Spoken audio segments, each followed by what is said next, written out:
जय हिंद बच्चों। हम लोग डिस्कस कर रहे हैं मैट्रिक्स, जिसके पिछले लेक्चर में मैट्रिक्स ऑपरेशन का मोस्ट इंपॉर्टेंट मैट्रिक्स मल्टीप्लिकेशन देखा।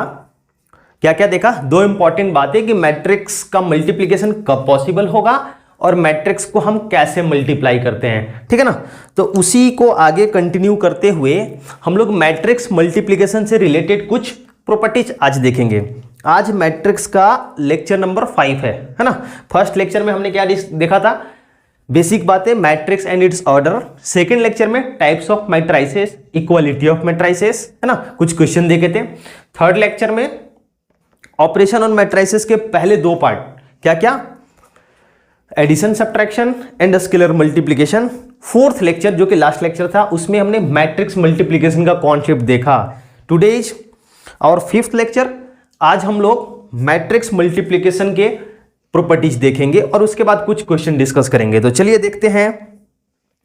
प्रॉपर्टी नंबर 1 ये क्या है कि जैसे रियल नंबर के साथ क्या होता है, अगर दो रियल नंबर हो x एंड y या a and b, a b दो रियल नंबर है, तो चाहे a इंटू बी करे या b इंटू a करे, कोई फर्क नहीं पड़ता, है ना।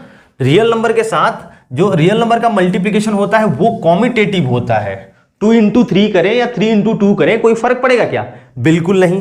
लेकिन मैट्रिक्स के केस में ऐसा नहीं होता।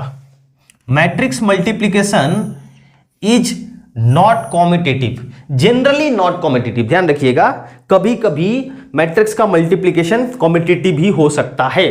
a इंटू बी किया और b इंटू a किया तो दोनों इक्वल आ सकता है, ठीक है ना। तो matrix multiplication in general is not commutative. और कॉम्यूटेटिव नहीं होने का क्या कारण हो सकता है? कारण हो सकता है कि ए बी तो डिफाइन हुआ बट बी ए डिफाइन नहीं हुआ, है ना। हमने देखा पिछले लेक्चर में कि ए बी डिफाइन होगा तो जरूरी नहीं है कि बी ए भी डिफाइन होगा। तो इस केस में मैट्रिक्स मल्टीप्लिकेशन क्या होगा? पॉसिबल नहीं होगा। और क्या हो सकता है? और हो सकता है कि ए बी डिफाइन हुआ और बी ए डिफाइन हुआ, ए बी और बी ए दोनों डिफाइन हुआ, लेकिन दोनों का ऑर्डर सेम नहीं है। दोनों का ऑर्डर सेम नहीं है, orders are not equal, not equal. तो उस केस में भी मैट्रिक्स का साइज एक आया 2/2 और दूसरा आया 3/3, तो इस केस में मैट्रिक्स मल्टीप्लिकेशन कॉम्यूटेटिव नहीं होगा, ठीक है ना। जब ऑर्डर ही सेम नहीं है तो कैसे इक्वल हो सकते हैं? तो मैट्रिक्स मल्टीप्लिकेशन कॉम्यूटेटिव नहीं होने का पहला रीजन कि ए बी तो डिफाइन हो रहा है लेकिन बी ए डिफाइन नहीं हो रहा है। सेकंड रीजन क्या हो सकता है? ए बी बी ए दोनों डिफाइन हुआ लेकिन उनका साइज ही इक्वल नहीं है, दोनों का ऑर्डर अलग अलग आ गया। और अगर ए बी और बी ए दोनों डिफाइन हुआ, ए बी और बी ए दोनों डिफाइन हुआ, दोनों का ऑर्डर भी सेम है, दोनों का ऑर्डर भी सेम है, लेकिन ऑर्डर आर इक्वल, लेकिन करस्पॉन्डिंग एलिमेंट इक्वल नहीं है। ऐसा हो सकता है स्क्वायर मैट्रिक्स के केस में, है ना। एक 2/2, ए 2/2 ऑर्डर का है, बी भी 2/2 ऑर्डर का है, तो दोनों का मल्टीप्लिकेशन ए बी और बी ए पॉसिबल होगा। लेकिन आप देखोगे जरूरी नहीं है कि हर केस में ए बी और बी ए इक्वल है। इन जनरली ए बी और बी ए दोनों का ऑर्डर तो सेम होगा लेकिन इक्वल नहीं होगा, जनरली इक्वल नहीं होगा, ठीक है ना। तो मैट्रिक्स मल्टीप्लिकेशन कॉम्यूटेटिव नहीं होता है जनरली, ये बात ध्यान रखना होगा, ठीक है ना। इसके रीजन क्या है? तीन रीजन हो सकती है। फर्स्ट रीजन कि ए बी पॉसिबल है लेकिन बी ए पॉसिबल नहीं है। सेकंड रीजन कि ए बी और बी ए दोनों पॉसिबल है लेकिन दोनों का साइज अलग अलग है, ऑर्डर सेम नहीं आ रहा है। थर्ड, ए बी और बी ए दोनों पॉसिबल है, साइज भी सेम है, ऑर्डर भी इक्वल है, लेकिन करस्पॉन्डिंग एलिमेंट इक्वल नहीं है। तो उस केस में मैट्रिक्स मल्टीप्लिकेशन कॉम्यूटेटिव नहीं होगा। दिस इज फर्स्ट प्रॉपर्टी, ठीक है ना। Second, multiplication of diagonal matrices of the same order will be commutative. लेकिन अगर दो मैट्रिक्स दिए गए हैं, दो डायगोनल मैट्रिक्स हैं, कौन से matrix? Diagonal matrices. Diagonal matrix को आप जानते हो, डायगोनल मैट्रिक्स जानते हैं। फॉर एग्जांपल मैं दो डायगोनल मैट्रिक्स ले लेता हूं, A0 0B, ये एक डायगोनल मैट्रिक्स है, एंड दूसरा डायगोनल मैट्रिक्स ले लेते हैं C0 0D, ठीक है ना। इनको मल्टीप्लाई करो, क्या आएगा? देखिए ए इंटू बी कर रहे हैं, अगर ये पहला मैट्रिक्स ये फर्स्ट इंटू सेकेंड कर रहे हैं तो ए इंटू सी 0, तो ए सी आएगा, फिर 0 0 ये 0 आएगा, 0 0 ये 0 आएगा, और ये बी डी होगा, ये बी डी होगा, है ना। हमने ए इंटू बी किया। अब क्या करते हैं ना कि बी सेकेंड मैट्रिक्स को पहले, सी 0 0 डी, और फर्स्ट मैट्रिक्स को बाद में, फर्स्ट मैट्रिक्स को बाद में। तो देखते हैं क्या आएगा। तो आप मल्टीप्लाई करके देखो, दोनों को मल्टीप्लाई करके देखो, ये भी यही आएगा। देखिए ए सी 0 0 0 0 0 और 0 और बी डी, ठीक है ना। तो अगर मैट्रिक्स डायगोनल मैट्रिक्स है, दो मैट्रिक्स दिए गए हैं जो कि डायगोनल मैट्रिक्स है। डायगोनल मैट्रिक्स आपको याद है ना, डायगोनल मैट्रिक्स किनको बोलते हैं? जिनके नॉन डायगोनल एलिमेंट 0 हों, जिनके नॉन डायगोनल एलिमेंट्स 0 हों, ठीक है ना। तो अगर इनको मल्टीप्लाई करेंगे, है ना, ए बी करें या फिर बी ए करें, तो वो दोनों वैल्यू सेम आएगा। और मजेदार बात क्या है ना कि ध्यान से देखो, ऐसा नहीं लग रहा है कि सिर्फ डायगोनल एलिमेंट्स को मल्टीप्लाई कर दिया गया है। ऐसा नहीं लग रहा है क्या कि दोनों मैट्रिक्स के डायगोनल एलिमेंट्स को मल्टीप्लाई कर दिया गया है, ठीक है ना। तो हम इस बात को एज ए रिजल्ट भी ध्यान रखेंगे कि अगर ए डायगोनल मैट्रिक्स है, डायगोनल मैट्रिक्स का लिखने का तरीका एक होता था, ये है ना, ये है A1, B1, C1, है ना, ये पहला डायगोनल मैट्रिक्स है। एंड दूसरा है DIAG A2, B2, C2, कुछ इस प्रकार से, ठीक है ना। अगर दो डायगोनल मैट्रिक्स है ना, इन जनरल बात कर रहे हैं हम, तो दोनों का मल्टीप्लिकेशन जो आएगा वो भी डायगोनल मैट्रिक्स ही होगा, वो भी डायगोनल मैट्रिक्स ही होगा। और सिर्फ क्या हो जाएगा, डायगोनल मैट्रिक्स मल्टीप्लाई हो जाएंगे, A1 A2, B1 B2, C1 C2, है ना। तो इस कॉन्सेप्ट को हम ऑब्जेक्टिव क्वेश्चन में एज ए रिजल्ट यूज कर सकते हैं कि डायगोनल मैट्रिक्स को प्रॉपर मल्टीप्लाई करने की जरूरत नहीं है, सिर्फ क्या करें, डायगोनल एलिमेंट्स को मल्टीप्लाई कर दीजिए, ठीक है। तो ये है सेकंड प्रॉपर्टी हमारा कि डायगोनल मैट्रिक्स का मल्टीप्लिकेशन हमेशा कॉम्यूटेटिव होगा। अच्छा, ऐसा नहीं है कि सिर्फ डायगोनल मैट्रिक्स का ही कॉम्यूटेटिव होगा, और भी मैट्रिक्स ऐसे मिल सकते हैं जो अदर देन डायगोनल हो, अदर देन डायगोनल मैट्रिक्स हो, और उनका भी मल्टीप्लिकेशन कॉम्यूटेटिव हो सकता है, लेकिन जनरली कॉम्यूटेटिव नहीं होगा, ठीक है। थर्ड कि अगर A B is equal to B A आ रहा है, दैट मीन्स अगर कॉम्यूटेटिव है, अगर मैट्रिक्स मल्टीप्लिकेशन कॉम्यूटेटिव हो रहा है, तो फिर इनको नाम दिया गया है A and B are commute, है ना। बोलते हैं कि A and B are commute to each other. And अगर A B is equal to minus B आ गया, बस नाम है और कुछ नहीं, है ना, कहीं क्वेश्चन में यूज हो सकता है, बस छोटी सी बात, बहुत बड़ा बात नहीं है। A B is equal to minus B आ गया तो बोलते हैं A and B are anti commute. क्या है? एंटी कॉम्यूट, बस, है ना, इंफॉर्मेशन है, बहुत बड़ी बात नहीं है, एंटी कॉम्यूट, ये ध्यान रखना होगा, ठीक है। तो ये था थर्ड प्रॉपर्टी। नेक्स्ट नंबर 4 कि अगर तीन मैट्रिक्स है ए बी सी और तीनों का मल्टीप्लिकेशन कुछ इस प्रकार से पॉसिबल हो रहा है, ए बी सी पॉसिबल हो रहा है, तो हमने पिछले लेक्चर में देखा था कि ए बी को मल्टीप्लाई करके फिर सी के साथ करें, या फिर बी और सी को मल्टीप्लाई करके और ए के साथ करें, लेकिन ध्यान रखें ऑर्डर में, है ना। ए बी को मल्टीप्लाई करके सी को पोस्ट मल्टीप्लाई, बी सी को मल्टीप्लाई करके ए को प्री मल्टीप्लाई करेंगे तो वो बात बराबर होगा। पिछली क्लास में इसके ऊपर हमने क्वेश्चन देखा था, ठीक है। तीन मैट्रिक्स को हम लोगों ने मल्टीप्लाई किया था, और इस लॉ को क्या बोलते हैं? Associative law. क्या बोला जाता है? Associative law. दैट मीन्स अगर तीन मैट्रिक्स का मल्टीप्लिकेशन पॉसिबल हो रहा है तो वो एसोसिएटिव लॉ को फॉलो करेगा, एसोसिएटिव लॉ को फॉलो करेंगे, ठीक है ना। नेक्स्ट, ये था fourth. Next number 5 distributive law. Distributive law कि दो मैट्रिक्स को ऐड करके फिर तीसरे के साथ मल्टीप्लाई करें, या फिर पहले हम मल्टीप्लाई कर लेते हैं दोनों को मल्टीप्लाई कर लेते हैं, ए इंटू बी प्लस ए इंटू सी, उसके बाद ऐड करते हैं, बात बराबर होगा। डिस्ट्रीब्यूटिव लॉ ऐसे रियल नंबर के साथ भी होता है ना, होता है नहीं होता है, लेकिन ध्यान रहे ऑर्डर में होना चाहिए। दैट मीन्स अगर कुछ ऐसा दिया है कि a प्लस बी, है ना, और इंटू सी, तो हमें ए सी प्लस बी सी ऐसा ही करना है। ऐसा नहीं कि आप सी ए और सी बी कर दो, सी ए या बी सी कर दो, ऑर्डर में होना चाहिए, क्योंकि मैट्रिक्स मल्टीप्लिकेशन कॉम्पिटिटिव नहीं होते हैं। ए का सी का ए के साथ होगा और सी का बी के साथ होगा, क्योंकि ए सी सी ए के इक्वल नहीं होता है। ठीक है क्या, कोई दिक्कत वाली बात? तो मैट्रिक्स मल्टीप्लिकेशन जनरली कॉम्पिटिटिव नहीं होता है। सेकेंड, डायगोनल मैट्रिक्स का मल्टीप्लिकेशन ऑलवेज कॉम्पिटिटिव होगा। थर्ड, कि अगर A B is equal to B A है तो ए और बी को एक दूसरे का कॉम्यूट बोलेंगे, अगर A B is equal to minus B हो तो एंटी कॉम्यूट बोलेंगे। तीन मैट्रिक्स का मल्टीप्लिकेशन अगर पॉसिबल हो रहा है तो वो हमेशा एसोसिएटिव लॉ को फॉलो करेंगे। मैट्रिक्स मल्टीप्लिकेशन कॉम्पिटिटिव को तो फॉलो नहीं करता, लेकिन एसोसिएटिव को फॉलो करता है। Matrix multiplication over addition distributive को फॉलो करता है, डिस्ट्रीब्यूटिव लॉ को फॉलो करता है। एंड नेक्स्ट, कि आइडेंटिटी मैट्रिक्स, यहां पर आई क्या है? आइडेंटिटी मैट्रिक्स है, ठीक है ना।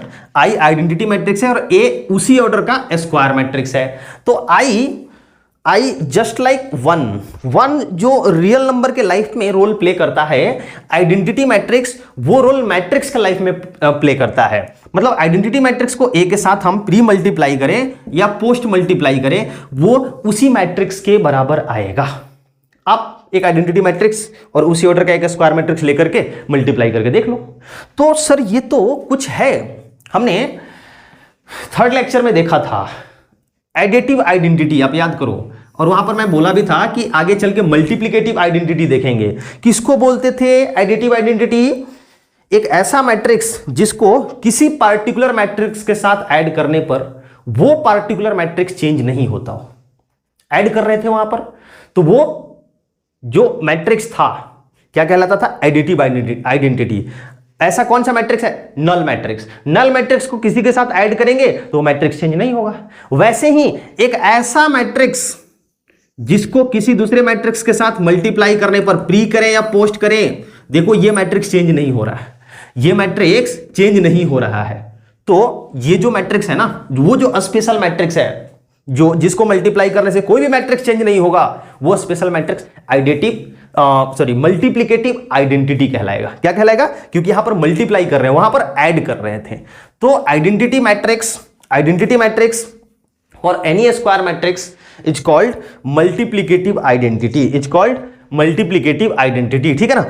वहां पर एडिटिव इनवर्स पढ़े थे, यहां पर मल्टीप्लिकेटिव इनवर्स, मल्टीप्लिकेटिव नहीं, सिंपली हम इनवर्स कहते हैं, जिसको डिटेल में आगे पढ़ना है। आपको समझ आ गया होगा कि हम इनवर्स किसको बोलेंगे, कि ए के लिए एक ऐसा मैट्रिक्स ढूंढो जो कि मल्टीप्लिकेटिव आइडेंटिटी प्रोड्यूस करते हैं, है ना। ए इंटू बी करें या फिर हम बी इंटू ए करें, ए इंटू बी करें या फिर बी इंटू ए करें, तो क्या आ जाए? आई आ जाए।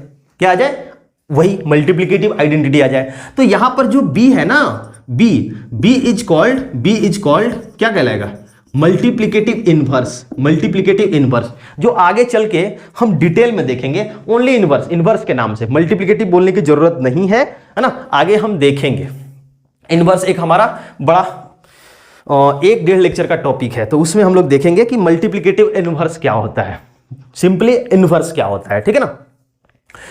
तो ये था multiplicative identity and multiplicative inverse. Next कि अगर दो नंबर को मल्टीप्लाई किया जाए, एक्स रियल नंबर के लाइफ में एक्स इंटू वाई अगर है, x into y equals to 0 है, तो आप क्या कंक्लूजन निकाल सकते हैं? आइदर एक्स 0 होगा या फिर वाई 0 होगा। ऐसा ही तो होता है ना। दो वेरिएबल का मल्टीप्लिकेशन अगर 0 आ रहा है तो हम क्या कह सकते हैं? उसमें से कम एक वेरिएबल 0 रहा होगा। लेकिन मैट्रिक्स के केस में ऐसा नहीं होगा। अगर A B equals to 0 does not imply either A equals to 0 और बी इक्वल्स टू 0 और बी इक्वल्स टू 0। ऐसा कोई जरूरी नहीं है, ऐसा कोई जरूरी नहीं है। चलिए हम एग्जांपल से देख लेते हैं इसको एग्जांपल से देखते हैं कि क्या करो कि एक मैट्रिक्स हम लेते हैं 1 2 0 0, है ना। ये एक मैट्रिक्स है। क्या ये 0 मैट्रिक्स है? बिल्कुल नहीं। दूसरा मैट्रिक्स लेते हैं 0 0 3 4, 0 0 3 4। इनको मल्टीप्लाई करो, आप इनको मल्टीप्लाई करो। ये क्या होगा? 0, ये क्या होगा? 0, ये 0 आएगा। फिर ये क्या होगा? 0, ये क्या होगा? 0, है ना। तो ये 0 आएगा। फिर 0 0 0 0 0 0। देखो नल मैट्रिक्स आ गया। दो नॉन जीरो मैट्रिक्स का मल्टीप्लिकेशन भी जीरो मैट्रिक्स हो सकता है, लेकिन ऐसा रियल नंबर के केस में नहीं होता था। अगर दो रियल नंबर का मल्टीप्लिकेशन जीरो है तो कम से कम उसमें एक तो जीरो होगा ही होगा, ठीक है ना। तो ये है A B equals to zero which not imply either A equals to zero और B equals to zero. Sir मतलब कि जरूरी थोड़ी है ऐसा ही लेना पड़ेगा क्या? मैट्रिक्स में कुछ एलिमेंट्स एक रो या एक कॉलम जीरो लेना पड़ेगा तभी ऐसा हो सकता है? नहीं, बिल्कुल नहीं। कुछ और मैं आपको एग्जांपल दिखाता हूं, A B equal to A सी वाला हम लास्ट में देखेंगे। कुछ और एग्जांपल लेते हैं। हे एग्जांपल तुम किधर हो? तो मैं एग्जांपल आपको दिखाता हूं। ये है 1 1 एंड 1 1 एंड 2 2 2 2, ठीक है। और ये है -1 1 एंड 1 -1, ठीक है ना। इनको मल्टीप्लाई करो, स्पेशल एग्जांपल मल्टीप्लाई करो। आप देखो 1 इंटू -1 और दिस 0, 1 इंटू 1 ये भी 0, -2 ये भी 0 0। आ रहा है कि नहीं आ रहा है? दो नॉन जीरो मैट्रिक्स का मल्टीप्लिकेशन 0 आ सकता है, ठीक है ना। तो ये ध्यान देने वाली बात है। एंड नंबर 8, अगर A B is equal to A C लिखा हुआ है, ऐसा होता है ना रियल नंबर के केस में कि अगर x y is equal to x z लिखा हुआ है तो हम एक्स को कैंसिल कर देते हैं, ठीक है ना। लेकिन मैट्रिक्स के केस में ऐसा नहीं होगा। मैट्रिक्स के केस में A B is equal to A C does not imply B equal to C. इसका मतलब ये नहीं है। क्यों? अभी देखो हमने क्या देखा कि अगर इसको एक तरफ लेके जाते हैं तो A B minus A C equals to 0। मान लो इस ए सी को हम लेफ्ट हैंड साइड में लेके आ जाएं तो क्या होगा? A B minus A C equals to 0। A common ले लेते हैं तो B minus C equals to 0। अब ये दो मैट्रिक्स का मल्टीप्लिकेशन 0 है तो क्या जरूरी है क्या कि बी माइनस सी 0 होगा? B minus B equals to C आने का मतलब क्या? इसको 0 होना पड़ेगा।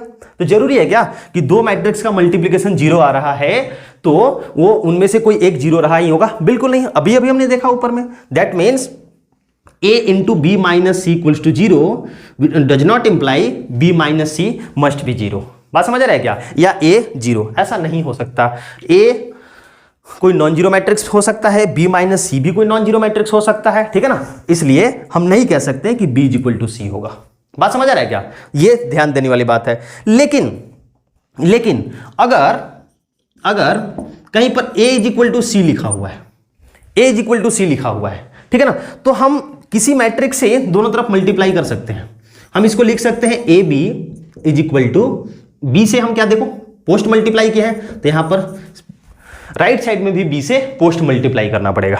मान लो अगर प्री मल्टीप्लाई करते है ना बी से तो बी इंटू, देखो यहां पर हम प्री मल्टीप्लाई करें बी इंटू ए तो यहां पर भी बी इंटू सी। ऐसा कर सकते हैं, लेकिन ध्यान दीजिएगा यहां पर ऐसा नहीं कर सकते आप कि ए इंटू बी और b इंटू सी। ऐसा बिल्कुल नहीं कर सकते। जब भी आप मल्टीप्लाई करो तो दोनों तरफ मैट्रिक्स इक्वेशन के दोनों तरफ या तो प्री मल्टीप्लाई करें या तो फिर पोस्ट मल्टीप्लाई करें। क्लियर हो रहा है ना? क्या क्लियर हो रहा है? मैट्रिक्स मल्टीप्लिकेशन से रिलेटेड जो इंपॉर्टेंट बातें हैं, बहुत महत्वपूर्ण बातें हैं, आपको समझ आया होगा, ठीक है ना। एक बार समाप्त कर ले। पहला कि जनरली मैट्रिक्स मल्टीप्लिकेशन कॉम्पिटिटिव नहीं होते हैं, ठीक है। और दो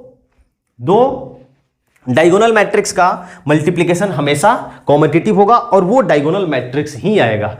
अगर A B is equal to B A हो रहा है तो A and B are said to be commute. A B is equal to minus B आ रहा है तो A and B are said to be anti commute. अगर तीन मैट्रिक्स का मल्टीप्लिकेशन पॉसिबल हो रहा है तो हमेशा एसोसिएटिव लॉ को फॉलो करेंगे। मैट्रिक्स मल्टीप्लिकेशन एसोसिएटिव लॉ को फॉलो करता है। अगर तीन मैट्रिक्स ए बी सी दिए गए हों तो matrix multiplication over addition distributive law को फॉलो करेगा। उसके बाद identity matrix is called multiplicative identity for multiplication, है ना, मल्टीप्लिकेटिव आइडेंटिटी कहलाएगा। एंड हम एक मिनट, मल्टीप्लिकेटिव इनवर्स, यहां पर नाम थोड़ा सा कहीं कंफ्यूज ना हो, ये है मल्टीप्लिकेटिव इनवर्स। और दो मैट्रिक्स का अगर मल्टीप्लिकेशन आइडेंटिटी मैट्रिक्स आ रहा है तो वो एक दूसरे के इनवर्स कहलाएंगे, एक दूसरे के इनवर्स, ये आगे हम इनको डिटेल में देखेंगे। दो मैट्रिक्स का मल्टीप्लिकेशन अगर नल मैट्रिक्स आ रहा है तो जरूरी नहीं है कि उनमें से कोई एक नल मैट्रिक्स रहा होगा। दो नॉन जीरो मैट्रिक्स का भी मल्टीप्लिकेशन जीरो आ सकता है। A B equal to A सी दिया है तो हम ऐसे कैंसिल नहीं कर सकते हैं, कैंसिलेशन लॉ मल्टीप्लिकेशन में पॉसिबल नहीं, मैट्रिक्स के केस में कैंसिलेशन पॉसिबल नहीं है। जनरली कभी कभी हो भी सकता है, लेकिन कोई भी बात हम कंफर्म मैथ्स में तभी करते हैं ना जब हर केस में सही हो, कभी सही हो कभी नहीं हो। मान लो कभी कैंसिल करने से बी और सी इक्वल आ भी सकता है, लेकिन हमेशा नहीं आएगा, है ना। तो हम जनरल बात करेंगे तो कैंसिल नहीं करेंगे, कैंसिलेशन लॉ पॉसिबल नहीं है। लेकिन अगर a इक्वल टू सी दिया है तो हम किसी मैट्रिक्स से मल्टीप्लिकेशन कर सकते हैं, लेकिन ध्यान रहे दोनों तरफ या तो प्री होगा या तो पोस्ट मल्टीप्लिकेशन होगा। ऐसा नहीं कि कहीं प्री कर रहे हो कहीं पोस्ट कर रहे हो, एक तरफ प्री कर रहे हो दूसरी तरफ पोस्ट कर रहे हो, ठीक है ना। तो ये था मैट्रिक्स मल्टीप्लिकेशन से रिलेटेड कुछ प्रॉपर्टीज, है ना। अब हम देखते हैं कुछ और प्रॉपर्टीज मैट्रिक्स से रिलेटेड, चलो उनको भी देख लिया जाए। Next is positive integral power of a square matrix, है ना।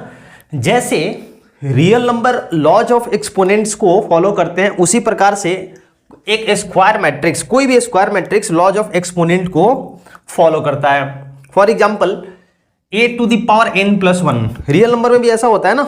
रियल नंबर में आपको याद होगा a to the power x+1 क्या होता है, a to the power x into a to the power 1 means a, ठीक है ना। तो उसी प्रकार से मैट्रिक्स, कोई भी स्क्वायर मैट्रिक्स मल्टीप्लिकेशन भी लॉज ऑफ एक्सपोनेंट को फॉलो करता है, a to the power n और into a to the power 1। ध्यान रखिएगा यहां पर n क्या है, n नेचुरल नंबर है, पॉजिटिव इंटीग्रल पावर्स की बात की जा रही है। उसी प्रकार से, है ना, लॉज ऑफ एक्सपोनेंट में ये क्या होता है, जस्ट लाइक रियल नंबर क्या होंगे, दोनों ऐड हो जाएंगे। अब लॉज ऑफ एक्सपोनेंट में याद करो, जब डिवाइड करते थे तो माइनस होता था, लेकिन मैट्रिक्स का डिवीजन तो होता नहीं है, इसलिए सिर्फ मल्टीप्लिकेशन वाला। उसी प्रकार से ये क्या हो जाएगा, मल्टीप्लाई हो जाएगा, m इंटू n, है ना, a to the power 2 to the power 3, तो 2 इंटू 3 6 हो जाता है, लेकिन a to the power 2 into a to the power 3, तो वो दोनों ऐड होता है। आइडेंटिटी मैट्रिक्स, यहां पर आई आइडेंटिटी मैट्रिक्स है, जस्ट लाइक रियल नंबर के लाइफ में जो 1 रोल प्ले करता है, मैट्रिक्स के लाइफ में वो आइडेंटिटी मैट्रिक्स। 1 के पावर में कुछ भी रखो क्या आएगा, 1 ही तो आएगा। मतलब आइडेंटिटी मैट्रिक्स के पावर में कुछ भी रखेंगे तो आइडेंटिटी, उसी ऑर्डर का आइडेंटिटी मैट्रिक्स ही आएगा। Next a to the power 0, ये क्या होगा, ये आएगा आइडेंटिटी मैट्रिक्स। अब एग्जांपल लेकर के देख सकते हैं, ए एक कोई भी नॉन जीरो स्क्वायर मैट्रिक्स है, ध्यान रखिएगा नॉन जीरो स्क्वायर मैट्रिक्स का पावर 0 करेंगे तो वो क्या आएगा, एक आइडेंटिटी मैट्रिक्स आएगा। अगला है कि अगर ए कोई डायगोनल मैट्रिक्स है और उसका पावर अगर हम n करेंगे, पावर 2 करें, पावर 3 करें तो क्या होगा, पावर 2 करें, पावर 3 करें तो क्या होगा, डायगोनल मैट्रिक्स ही आएगा और सिर्फ डायगोनल एलिमेंट्स का पावर चढ़ जाएगा, ठीक है ना, डायगोनल एलिमेंट्स का पावर चढ़ जाएगा। अब याद करो, हमने पहले भी अभी थोड़ी देर पहले देखा कि अगर कोई डायगोनल मैट्रिक्स है, फॉर एग्जांपल 2 0 0 0 3 0 0 0 0 0 4, क्या ये डायगोनल मैट्रिक्स है, बिल्कुल है। अगर इसका हम स्क्वायर करेंगे तो सारे के सारे डायगोनल मैट्रिक्स स्क्वायर हो जाएंगे, क्योंकि डायगोनल एलिमेंट्स मल्टीप्लाई होते हैं ना। अगर हम क्यूब करेंगे तो क्या होंगे, क्यूब करेंगे तो सारे के सारे डायगोनल एलिमेंट्स का क्यूब हो जाएगा, 8 0 0 0 27 0 0 0 4 का क्यूब कितना होगा, 4 का क्यूब 64, 4 का क्यूब 64, है ना, कुछ इस प्रकार से। एंड लास्ट कि अगर fx is equal to this, ax square plus bx plus c, है ना, कोई पॉलिनोमियल है, तो f of a is equal to x के जगह पर x, देखो यहां पर x था तो x square plus bx plus c, जहां जहां x है वहां अगर f ऑफ a निकालेंगे तो a हो जाएगा, ठीक है ना। x देखो कहां था, यहां और यहां, तो हमने a क्या है, एक स्क्वायर मैट्रिक्स है, ध्यान दीजिएगा स्क्वायर मैट्रिक्स है, तो जहां जहां x था वहां वो मैट्रिक्स आ गया। लेकिन लास्ट में सिर्फ c कांस्टेंट अकेला था ना, तो वहां पर उसी ऑर्डर का, जिस ऑर्डर का मैट्रिक्स a है उसी ऑर्डर का आइडेंटिटी मैट्रिक्स लेंगे, and this is called matrix polynomial. बात समझ आ रहा है क्या। फॉर एग्जाम्पल मान लो कि fx is equal to 2x square minus 3x, है ना, और प्लस 4 ऐसा दिया हुआ है, और एक मैट्रिक्स है एक मैट्रिक्स है ए इज इक्वल टू 2 3 4 5, ये एक स्क्वायर मैट्रिक्स है और बोला जाए कि एफ ऑफ ए निकालो, एफ ऑफ ए निकालो। दैट मीन्स ये बोला जा रहा है 2a² minus 3a plus 4 into उसी ऑर्डर का, किस ऑर्डर का मैट्रिक्स ए था, 2/2 ऑर्डर का, सेकेंड ऑर्डर का स्क्वायर मैट्रिक्स है, तो हम I2 यहां पर लेंगे, ठीक है ना। और ये होकर क्या जाएगा 2 इंटू यहां पर ए का स्क्वायर, 2 इंटू जो भी मैट्रिक्स है ए का square minus 3 into matrix A और प्लस 4 इंटू आइडेंटिटी मैट्रिक्स, इसको सॉल्व करने से एक सुंदर प्यारा वैल्यू आएगा, है ना। And this is called matrix polynomial, this is called matrix polynomial. मेरे ख्याल से आपको बात समझ आया होगा, है ना, कि just like real number matrix भी लॉज ऑफ एक्सपोनेंट को फॉलो करते हैं, मैट्रिक्स भी लॉज ऑफ एक्सपोनेंट को फॉलो करते हैं। a² इज इक्वल टू क्या होगा, a इंटू ए होगा, a³ इज इक्वल टू क्या होगा, a² into A, that means a into A होगा, है ना। जैसे रियल नंबर में होता है उसी बिल्कुल वैसा ही मैट्रिक्स के भी केस में होगा, ठीक है ना। तो चलिए अब हम कुछ क्वेश्चन डिस्कस करते हैं, लेकिन उससे पहले हम एक छोटा सा नोट देख लेते हैं। चलो सबसे पहले नोट्स, उसके बाद क्वेश्चन। नोट का पहला पॉइंट है कि अगर दो डायगोनल मैट्रिक्स को मल्टीप्लाई किया जाए तो जो मल्टीप्लिकेशन के बाद नया मैट्रिक्स आएगा वो भी डायगोनल मैट्रिक्स ही आएगा। दो स्केलर मैट्रिक्स को मल्टीप्लाई किया जाए तो स्केलर मैट्रिक्स ही आएगा। दो ट्रायंगुलर मैट्रिक्स को मल्टीप्लाई किया जाए तो ट्रायंगुलर मैट्रिक्स ही आएगा, ठीक है ना। डायगोनल, स्केलर या फिर ट्रायंगुलर मैट्रिक्स के नाम में आपको दिक्कत नहीं होना चाहिए, है ना। डायगोनल मैट्रिक्स किसको बोलते हैं, जिनके सारे के सारे नॉन डायगोनल एलिमेंट्स क्या हो, जीरो हो। स्केलर मैट्रिक्स सारे के सारे नॉन डायगोनल तो जीरो हो ही, डायगोनल एलिमेंट्स क्या हो, कांस्टेंट हो। ट्रायंगुलर किनको बोलते थे, कि जिनके या तो प्रिंसिपल डायगोनल के ऊपर वाले सारे एलिमेंट जीरो हो या फिर नीचे वाले सारे एलिमेंट जीरो हो, ठीक है ना। अगर 2 3 4 है ना 5 6 7 0 0 0 ये एक ट्रायंगुलर मैट्रिक्स है। और दूसरा ट्रायंगुलर मैट्रिक्स ले लेते हैं, दूसरा ट्रायंगुलर मैट्रिक्स -1 -6 3 0 0 0 -2 5 4, ये दूसरा ट्रायंगुलर मैट्रिक्स है। अब मल्टीप्लाई करने से जो मैट्रिक्स आएगा वो भी ट्रायंगुलर ही होगा, आप मल्टीप्लाई करके देख सकते हैं, वो भी ट्रायंगुलर मैट्रिक्स आएगा, ठीक है ना।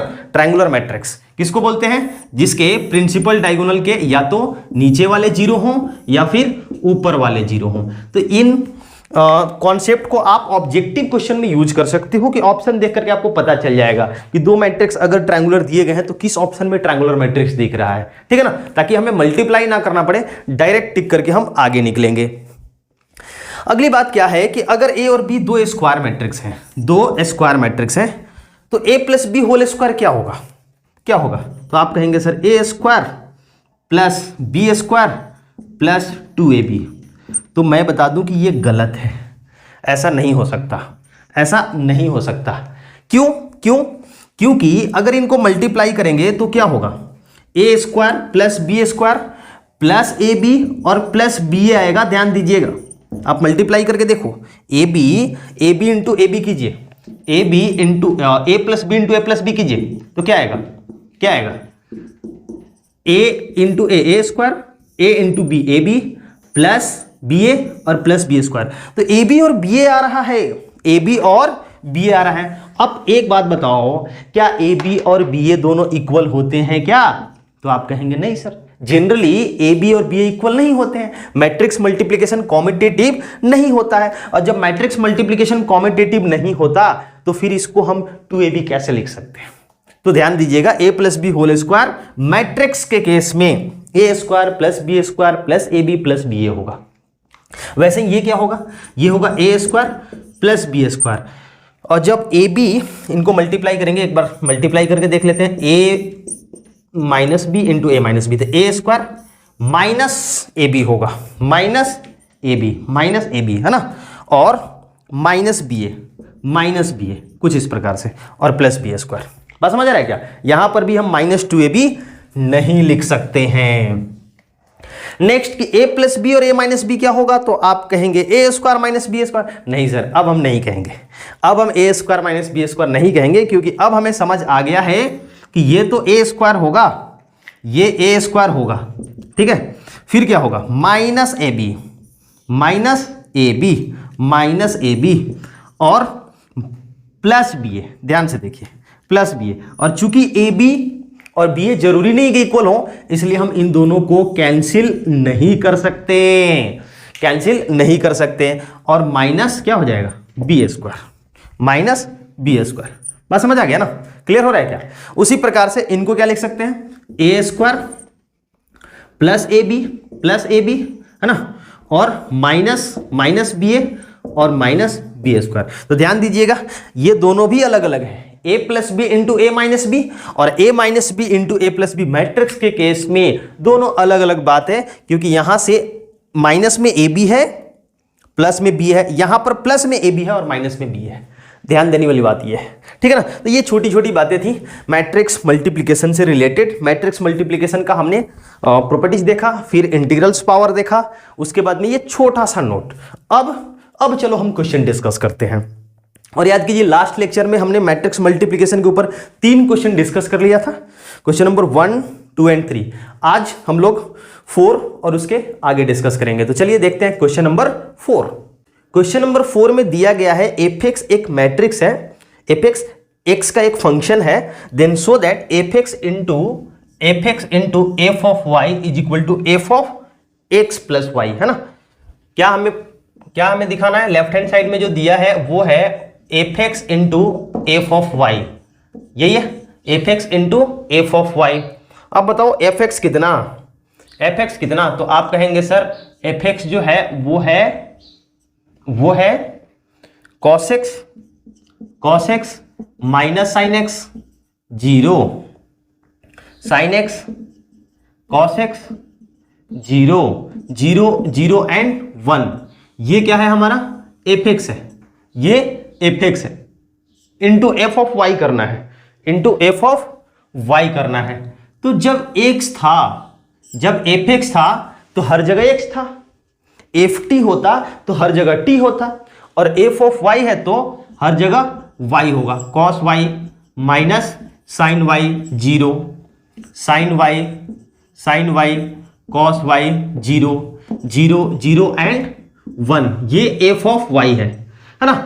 अब इन दोनों का मल्टीप्लीकेशन, दोनों को मल्टीप्लाई करके हमें यह दिखाना है कि ये f of x plus y के इक्वल आ रहा है। चलो पहले तो मल्टीप्लाई करते हैं और देखते हैं कि क्या आएगा, है ना। मल्टीप्लीकेशन रो बाई कॉलम, सबसे R1 को C1 के साथ, तो क्या होगा cos x into cos y, cos x into cos y minus sign x into sign y, और ये क्या हो जाएगा 0।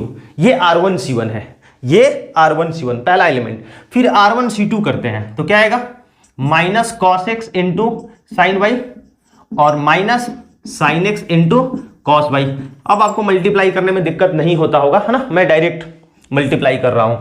और R1 C3 करेंगे तो ये 0 आएगा, आप करके देख लो, है ना। ये this into this 0, this into this 0, this into this 0, ये R1 C3 है।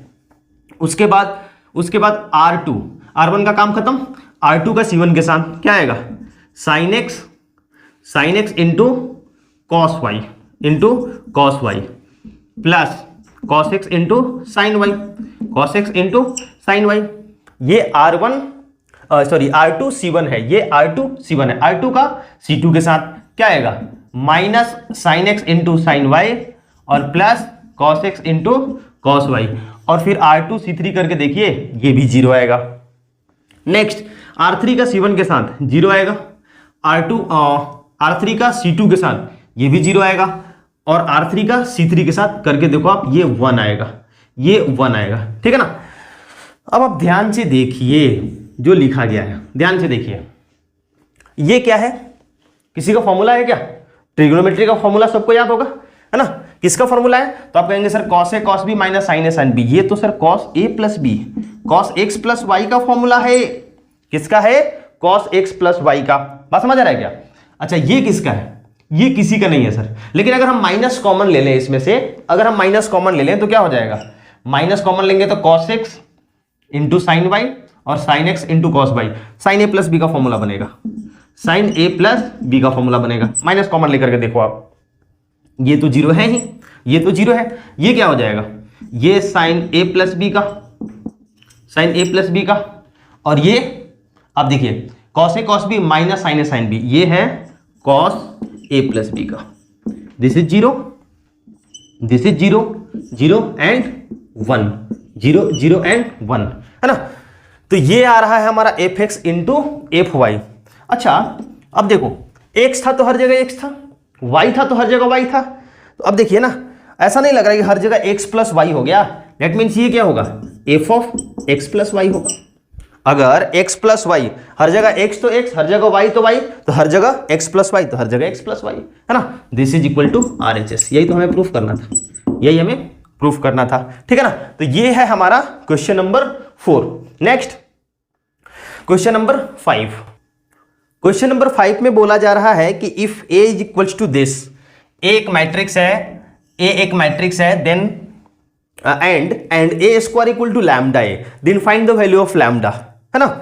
लेफ्ट हैंड साइड में A स्क्वायर है, लेफ्ट हैंड साइड में A स्क्वायर है, A स्क्वायर का मतलब क्या, A स्क्वायर का मतलब A into A, laws of exponent को फॉलो करते हैं, मैट्रिक्स लॉज ऑफ एक्सपोनेंट को फॉलो करते हैं, ठीक है ना। तो A स्क्वायर पहले तो हम निकालेंगे, कैसे निकालेंगे सर, A इंटू A करके, A हमारा है कितना, तो आप कहेंगे कि 3 माइनस 3 एंड 3, ये A है, इंटू 3 माइनस 3, इन दोनों को मल्टीप्लाई करते हैं, मल्टीप्लाई करने के बाद अब देखो क्या आ रहा है, 9 18, minus 9 minus 9 minus 18, minus 9 minus 9 minus 18, और ये 18, ठीक है ना।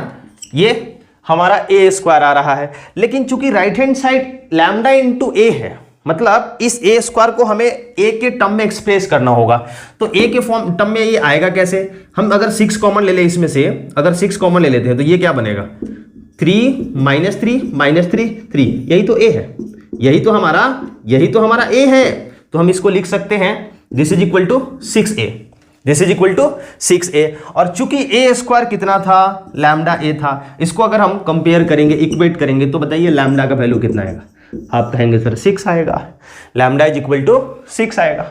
बात समझ आ रहा है क्या। तो ये था हमारा क्वेश्चन नंबर 5, बहुत सिंपल यार, बच्चों वाली बातें हैं, सिर्फ मैट्रिक्स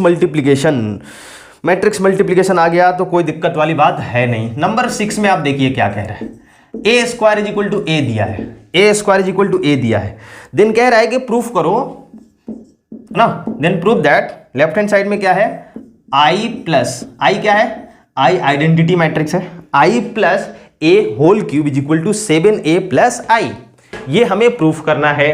कैसे किया जाए बताइए। तो आप कहेंगे कि सर होल क्यूब को ओपन कीजिए और जहां जहां पर A स्क्वायर होगा वहां A पुट कीजिए। चलो भाई देखते हैं, होल क्यूब ओपन करते हैं, A cube plus B cube plus 3AB into A plus B into A plus B। अब बताइए आइडेंटिटी मैट्रिक्स का क्यूब क्या होगा, थोड़ी देर पहले हमने देखा, आइडेंटिटी मैट्रिक्स ही होगा सर, आइडेंटिटी मैट्रिक्स का कोई भी पावर चढ़ाओ वो आइडेंटिटी मैट्रिक्स आएगा। इसको लिख सकते हैं A स्क्वायर इंटू A, ऐसा क्यों लिख रहे हैं, ताकि A स्क्वायर के जगह पर हम A लिख पाए, प्लस 3 इंटू आई इंटू ए, क्या होगा, ए ही होगा। आइडेंटिटी मैट्रिक्स को किसी के साथ मल्टीप्लाई कीजिए, वो क्या होता है, मैट्रिक्स चेंज नहीं होता है ना, मैट्रिक्स तो ये A बन जाएगा इंटू आई प्लस ए, ये होगा I प्लस, इसके जगह पर हम क्या लिख सकते हैं, A इंटू ए प्लस, इसको मल्टीप्लाई कीजिए 3A इंटू आई, यही होगा, प्लस 3A स्क्वायर।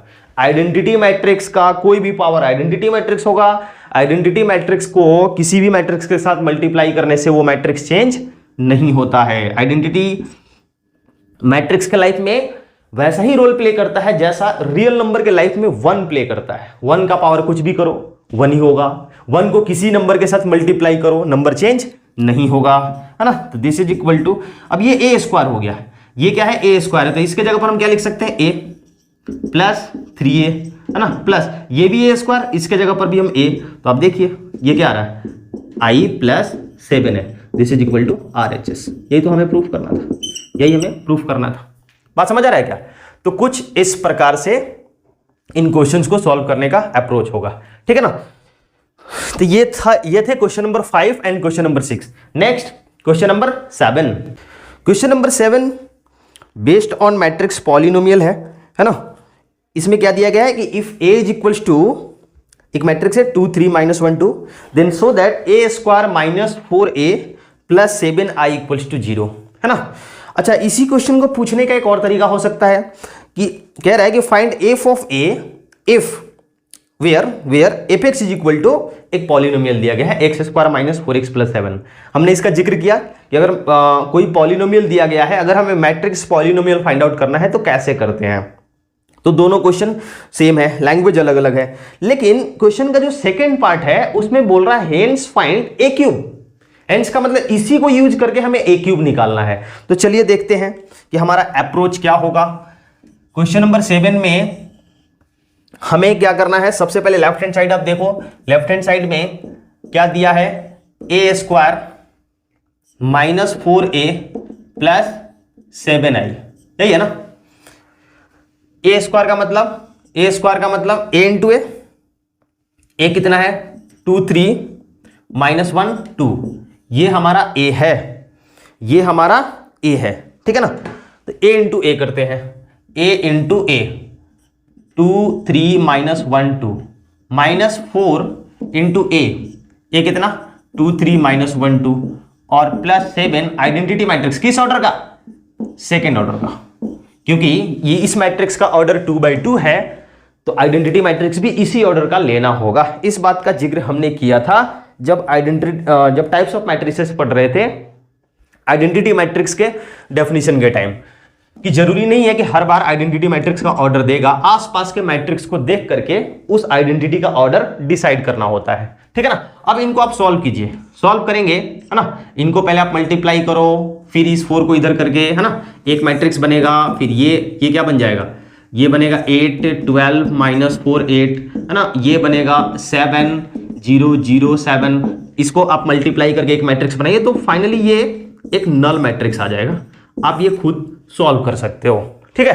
तो यही तो हमें प्रूफ करना था, आरएचएस में यही लाना था। लेकिन जो इसका सेकंड पार्ट है, सेकंड पार्ट में ए क्यू फाइंड करना है यूजिंग दिस मीन्स कि हमने प्रूफ किया कि A square minus 4a plus 7i this is equal to 0 proof किया। अब इसको यूज करके हमें आइडेंटिटी मैट्रिक्स ए क्यूब निकालना है। क्या निकालना है, ए क्यूब निकालना है। कैसे निकालेंगे, तो अगर मैं कहूं कि दोनों तरफ a से हम प्री मल्टीप्लाई कर दें, दोनों तरफ a से प्री मल्टीप्लाई कर दें, आप बुरा तो नहीं मानोगे, आप कहोगे नहीं सर बुरा क्यों मानेंगे। मैं इक्वेशन है, इक्वेशन के दोनों साइड हम संविधान के अकॉर्डिंग लीगल काम कर सकते हैं। तो ये क्या होगा, A cube minus 4a square plus 7a into I और दिस इज इक्वल टू 0। हमें निकालना क्या है, ये ए क्यूब भी तो निकालना है, हमें ये ए क्यूब निकालना है। तो यहां से ए क्यूब क्या आ जाएगा, A cube is equal to ये चला जाएगा उधर 4a square minus a into I क्या होता है, ए ही तो होता है, तो माइनस 7i, ये हमारा ए क्यूब हो गया। लेकिन ये अभी निकालना पड़ेगा और ये आप निकाल लेंगे, मुझे उम्मीद है। क्या करेंगे, ए स्क्वायर तो हमने यहां पर जो आप निकालोगे वो यहां पर पुट कर लेना, 4 से मल्टीप्लाई करके, ए मौजूद ही है, 7 से मल्टीप्लाई करके ए स्क्वायर में 4a स्क्वायर में से माइनस 7a कर दीजिएगा। बात समझ आ रहा है। इस प्रकार से आपका ए क्यूब आ जाएगा। हम ए क्यूब डायरेक्ट भी निकाल सकते थे, डायरेक्ट भी ए क्यूब निकाल सकते थे कि a इंटू ए स्क्वायर आएगा और ए स्क्वायर को एक बार और ए से मल्टीप्लाई कर देंगे तो ए क्यूब। लेकिन चूंकि क्वेश्चन में बोला था कि इसको यूज करके हमें ए क्यूब फाइंड करना है, तो मजबूरन इस प्रकार से जाना पड़ेगा। क्या ये बात समझ आया? अरे बोलो, कैसे बोलोगे? कोई बात नहीं, मैं समझ गया, आपको समझ आ गया, ठीक है ना। चलिए अब अगला क्वेश्चन देखते हैं। Next question number 8। अगेन कुछ ऐसा ही क्वेश्चन है, इसमें क्या बोल रहा है कि if a equal to this then find the value of k so that a square is equal to ka minus 2i। ये गिवन है, ये क्वेश्चन में गिवन है ना।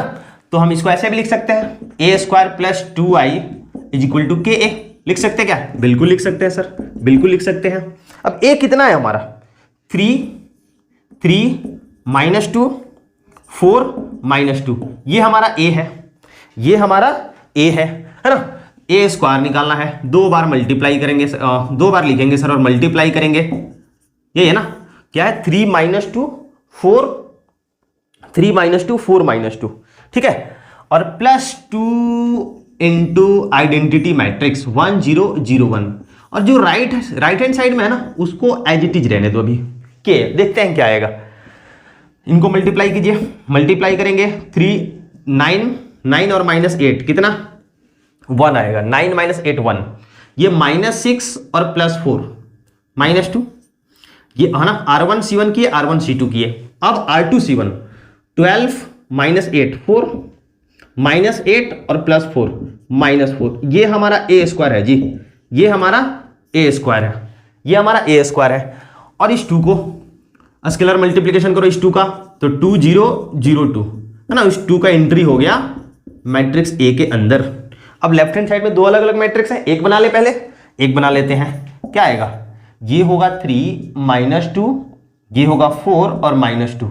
अरे तुमको कहीं देखा है, तुमको कहीं देखा है, तुम तो A ही हो, तुम तो A ही हो, तो क्या इसको हम A लिख सकते हैं, बिल्कुल लिख सकते हैं। तो बताइए तो K का वैल्यू कितना आएगा, आप कहेंगे सर 1, आप कहेंगे 1, बच्चों वाली बात है, K का वैल्यू क्या आएगा 1 आएगा, कुछ इस प्रकार से। तो ये थे मैट्रिक्स पॉलिनोमियल के ऊपर क्वेश्चन, है ना, मैट्रिक्स पॉलिनोमियल का क्वेश्चन कैसा होता है आपको अब समझ आ गया, ठीक है ना। तो ये question number 7 and question number 8। Next question number 9। Question number 9 में बोला जा रहा है कि find the matrix A satisfying the matrix equation. 2 part है इसका, है ना। पहले वाले पार्ट में क्या दिया है, 9 के फर्स्ट में बोला जा रहा है कि 2 1 3 2 इंटू मैट्रिक्स ए, इंटू ए, है ना, ए का मतलब मैट्रिक्स ही रहा होगा यहां पर, -3 2 5 -3, है ना। इन 3 मैट्रिक्स का मल्टीप्लीकेशन आप देखो क्या रहा है, आइडेंटिटी मैट्रिक्स आ रहा है, ये आ रहा है आइडेंटिटी मैट्रिक्स, बात समझ आया क्या, ये आ रहा है एक आइडेंटिटी मैट्रिक्स। तो बोला जा रहा है कि ए निकालो, है ना, मैट्रिक्स इक्वेशन है ये। अभी के लेवल पर ये क्वेश्चन, इस टाइप के क्वेश्चन काफी लेंदी होते हैं, इनको सॉल्व करने का तरीका क्या होगा मैं थोड़ा सा बताता हूं, कंप्लीट तो सॉल्व हम नहीं करेंगे, आप चाहो तो घर पर इसको सॉल्व कर सकते हो, मैं तरीका बता रहा हूं। लेकिन 2-3 लेक्चर के बाद जब हमारे पास इनवर्स का कॉन्सेप्ट हो जाएगा तो ये क्वेश्चन आपके लिए बच्चों वाली बात हो जाएंगे, है ना।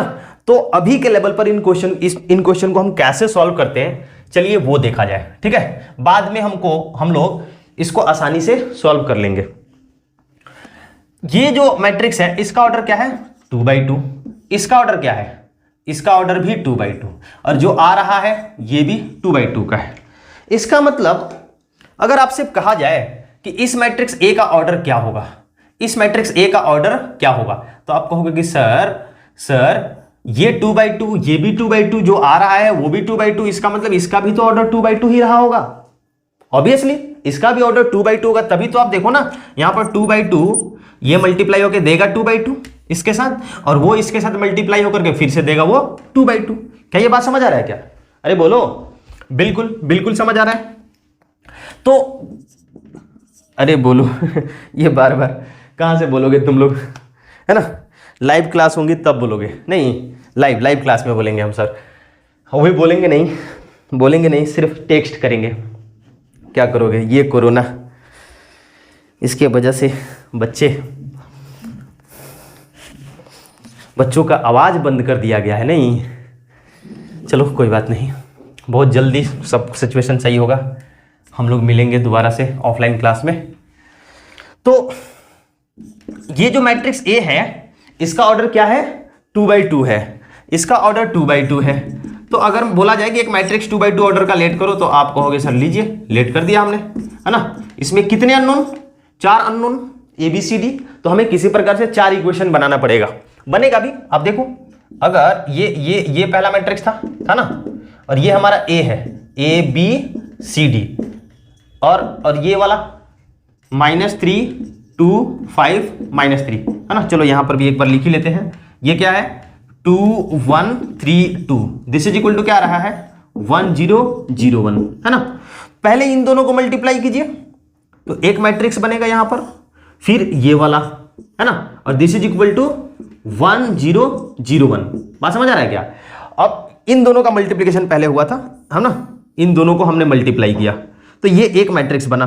अब ये जो आएगा एबीसीडी में जो भी आ रहा है इनके एलिमेंट्स, इसके साथ मल्टीप्लाई करेंगे, है ना, तो वो एक फाइनली लेफ्ट हैंड साइड में एक सिंगल मैट्रिक्स में कन्वर्ट हो जाएगा, एक सिंगल मैट्रिक्स बन जाएगा इस प्रकार से।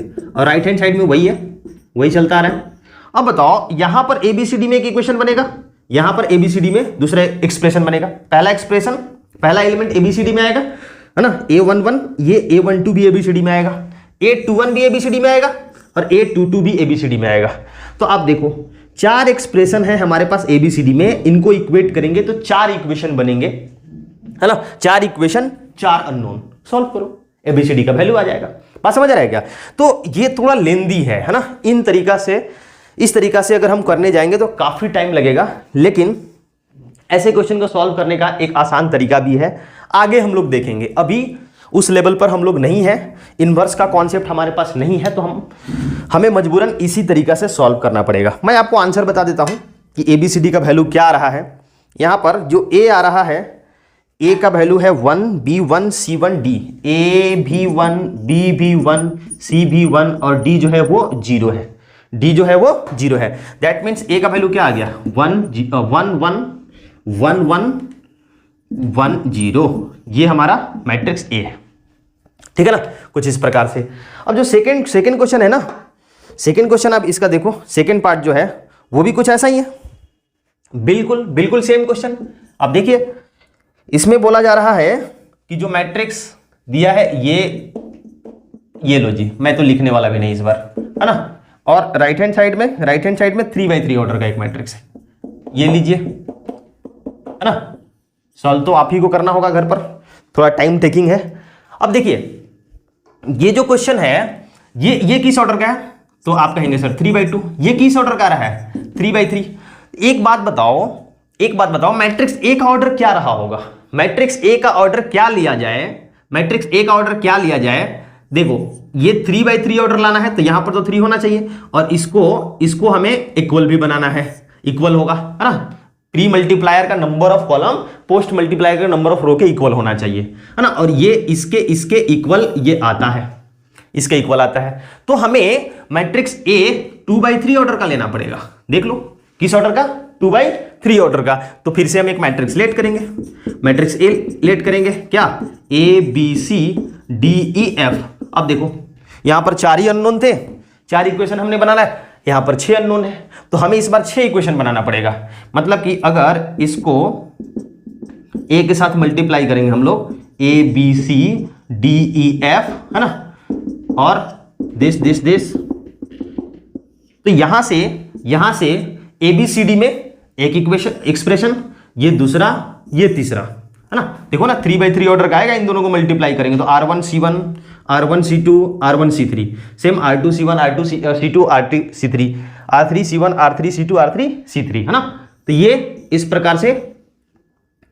प्रकार का ABCD, और इसको इक्वेट करेंगे, इसको इनके साथ इक्वेट करेंगे तो यहां से ABCDEF में इक्वेशन बनेगा और ABCDEF का वैल्यू आ जाएगा। बात समझ आ रहा है क्या? है काफी लेंदी, आप घर पर एक बार ट्राई कीजिएगा, क्योंकि हम लोग मैट्रिक्स मल्टीप्लिकेशन सीख रहे हैं, है ना। तो एप्लीकेशन मैट्रिक्स मल्टीप्लिकेशन से इन क्वेश्चन को हम सॉल्व करेंगे, है ना।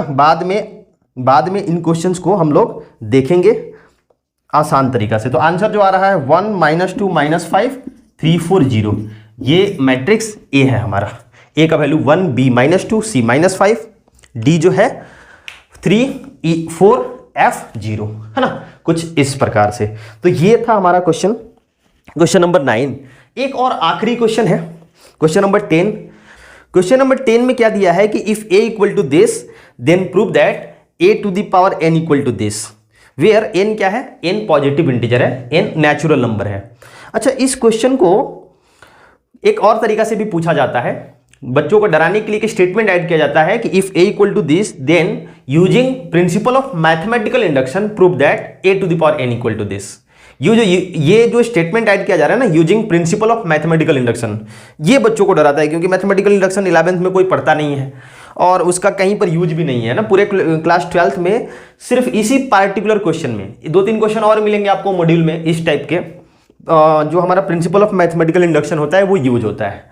तो चलो देखते हैं कि इन क्वेश्चंस को सॉल्व करने का क्या अप्रोच होगा, कैसे करेंगे, है ना। तीन काम करना होता है। क्या गिवन है? ए गिवन है इतना और हमें ये प्रूफ करना है, ए दिया है और A to the power N proof करना है। तो हम तीन काम करेंगे कि एन इज इक्वल टू 1 के लिए सही दिखाएंगे, एन इज इक्वल टू के के लिए हम मान के चलेंगे कि सही है, और एन इज इक्वल टू के प्लस 1 के लिए फिर से सही दिखा देंगे, हेंस प्रूफ। बस ये तीन काम करना होता है। जो मॉड्यूल में क्वेश्चन है उनको भी सॉल्व करने का यही तरीका होगा। हालांकि ऐसे क्वेश्चन कहीं पूछे नहीं जाते, बट सिलेबस में है तो हमें करना पड़ेगा। तो चलो देखते हैं। फर्स्ट स्टेप हमारा क्या होगा कि put n is equal to 1, n is equal to 1, n is equal to 1 put करेंगे तो क्या आएगा, यहां पर 1 प्लस 2 क्या होगा 3 माइनस 4, है ना 1, और यहां पर माइनस 1। तो देख रहे हैं कि ये एक इक्वल आ रहा है। इसमें अगर n का वैल्यू 1 पुट कर रहे हैं so it is true for n is equal to 1, n is equal to 1। And अब क्या करेंगे कि let it is also true for n is equal to k. ये n इज इक्वल टू के लिए ट्रू है, n इज इक्वल टू के के लिए ट्रू है ना। ऐसा हम मान के चलते हैं। तो इसमें n इज इक्वल टू आप k पुट करो, a to the power k is equal to क्या हो जाएगा, ये हो जाएगा 1 प्लस 2k माइनस 4k, यहां पर k और ये 1 माइनस में 2k। ये क्या है, n is a to the power k है, ये a to the power k है। अब हम थर्ड स्टेप में क्या करते हैं कि now a to the power k plus 1 निकाल के देखते हैं कि क्या इसके लिए भी सही आ रहा है। क्योंकि a to the power k plus 1 क्या होगा, a to the power k into a to the power 1 into a to the power 1, और ये दोनों हमारे पास है। a to the power k के लिए हमने माना है और a टू द पावर 1 के लिए दिखाया है, दोनों अवेलेबल है। तो हम मल्टीप्लाई कर सकते हैं। मल्टीप्लाई कीजिए 1 प्लस 2k माइनस 4k, ये है k 1 माइनस 2k, a कितना 3 माइनस 4 1 एंड माइनस 1। मल्टीप्लाई कीजिए क्या आएगा, मल्टीप्लाई करेंगे तो ये होगा 3 प्लस 6k, है ना, R1C1 कर रहे हैं, और माइनस 4k, ये R1C1 हुआ हमारा, ये है R1C1। फिर R1C2 तो ये होगा माइनस 4 माइनस 8k और प्लस 4k, ये है R1C2। अब R2C1 तो 3k प्लस 1 माइनस 2k, और ये माइनस R2C2 करेंगे तो minus 4k minus 1 plus 2k। अब इनको एक बार ढंग से लिखो, आप ढंग से लिखो तो क्या आएगा ये है 3 प्लस 2k, ये है माइनस 4 माइनस 4k, ये है 1 प्लस k, और ये क्या है, ये है माइनस 1 माइनस 2k। ये हमारा a to the power k plus 1 है। अब इसको हम लिख सकते हैं, देखिए इसको हम लिख सकते हैं 3 को 1 प्लस 2 लिख सकते हैं क्या, 1 प्लस 2 लिख सकते हैं 3 को, और 2 प्लस 2k में से 2 कॉमन ले लो तो ये हो जाएगा k प्लस 1, है ना, k प्लस 1। हम k प्लस 1 के टर्म में इसको लिखना चाह रहे हैं, k प्लस 1 के फॉर्म में एक्सप्रेस किया जाए। इसमें से अगर k कॉमन लिया, माइनस 4 कॉमन ले लिया जाए, माइनस 4, तो ये क्या हो जाएगा, ये भी k प्लस 1, ये भी k प्लस 1, है ना। अच्छा, ये तो k प्लस 1 है ही, ये तो k प्लस 1 ऑलरेडी बन चुका है। और इसमें देखिए, इसमें माइनस 1 को हम लिख देते हैं 2, माइनस 1 को हम लिख रहे हैं 1 माइनस 2, और ये माइनस 2k तो था ही, तो 1 माइनस 2, 1 को इधर रखिए और इनमें से हम माइनस 2 कॉमन ले लेते हैं तो क्या बनेगा, k प्लस 1। बात समझ आ रहा है क्या। तो आप देखिए, जब हमने 1 पुट किया था तो a बना था, k के लिए हर जगह k आ गया था। ऐसा नहीं लग रहा है कि n के जगह पर क्या आ गया है, k प्लस 1 आ गया। देखो अब आ गया कि नहीं आ गया, n के जगह पर क्या आ गया, k प्लस 1, है ना। अब इसी तरीका को, इसी प्रोसेस को हम प्रिंसिपल ऑफ मैथमेटिकल इंडक्शन बोलते हैं। बस इस तरीका से करना होगा। वैसे n का वैल्यू हम पुट करके डायरेक्ट भी प्रूफ कर दे रहे हैं कि n इज इक्वल टू 1 के लिए ट्रू है, फिर a स्क्वायर निकाल लो, n इज इक्वल टू 2 के लिए ट्रू होगा। लेकिन वैसे नहीं, using principle of mathematical induction हमें इसे प्रूफ करना होगा। So it is true for all n belongs to natural number, n belongs to positive integer natural number. बात समझ आ रहा है ना? तो ये था प्रॉपर्टीज ऑफ मैट्रिक्स मल्टीप्लिकेशन और उनके ऊपर क्वेश्चन, है ना। ये मल्टीप्लिकेशन वाला पार्ट आज खत्म होता है, ठीक है। तो आज के लिए बस इतना ही, हम फिर मिलेंगे फ्राइडे को शाम 5 बजे। तब तक के लिए स्वस्थ रहें, व्यस्त रहें, मस्त रहें। जय हिंद, वंदे मातरम।